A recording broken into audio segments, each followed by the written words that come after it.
வணக்கம். உங்க பேர் சொல்லுங்க. ஸ்ரீராம். ஸ்ரீராம். எங்க இருந்து வர்றீங்க? முதலிப்பாளையம் டைனேட். ஓ, முதலிப்பாளையம். Okay okay. இப்ப நீங்க கொண்டு வந்திருக்குது என்ன ரக குட்டிங்க? என்னது குட்டியை பாத்தீங்கன்னா பொம்மேரியனா இல்ல எஸ்அப்சோனா? எஸ்அப்சோ. இது வந்துட்டு டாபர்மேன் மாதிரி வளரும். ஓ, டாபர்மேன். அந்த அளவுக்கு ஹைட் வருமா? ஒரு அளவுக்காவது வளரும். கண்டிப்பா கார்டனுக்குள்ள யூஸ் ஆகுமா? கார்டனுக்கு யூஸ் ஆகும். Okay okay. இது பாக்குறதுக்கு பொம்மேரியன் குட்டி மாதிரி இருக்குது. பொம்மேரியன் மாதிரி தான் இருக்கு. பொம்மேரியனும் சிசுவும் இதான மாதிரி. ஓ, பொம்மேரியன் சிசு. Okay okay okay. இப்பதான் கொண்டு வந்திருப்பீங்களா இருக்கு? ஆமாங்க. சரி, எத்தனை நாள் குட்டிங்க இது? 40 நாள் ஆச்சு. 40 நாள் குட்டி. என்ன ரேட் வருதுங்க? நான் மேல் பப்பினா 6000 ரூபா வரும். 6000 ரூபா வருது. ஃபைனலா என்ன ரேட்டுக்கு தரலாம்? ஒரு 500.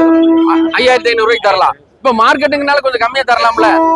அதுதான் கம்மியா தான் சொல்றாங்க. மார்க்கெட்டுங்கனால கொஞ்சம் கம்மியா கொடுக்கறதுக்கு வாய்ப்பு இருக்கா? அதுதான் கம்மியா இருக்கிறதுனால தான் சொல்றேன். நான் கடையில வச்சிட்டோம்னா 8 ரூபா அந்த 8 ரூபாய்க்கு வாங்கி போயிடுவான். இது மார்க்கெட்ல என்ன ரேட் போயிட்டு இருக்கீங்க? இப்ப 6000 ரூபாய்க்கு சொல்லிட்டு இருக்கேன். 6500 ரூபாய்க்கு சொல்லிட்டு இருக்கோம். சரி சரி. எடுத்தாங்கன்னா பாத்துக்கலாம். ஓகே. உங்க கான்டாக்ட் நம்பர் சொல்லுங்க. 9600982689. இந்த நம்பர் கான்டாக்ட் பண்ணலாம். இந்த ரெண்டு குட்டி மட்டும் தான் இருக்கா? வேற குட்டி ஏதாவது இருக்குங்களா? இந்த டாபர்மேன் இருக்கு. டாபர்மேன் இருக்கு. Okay okay okay.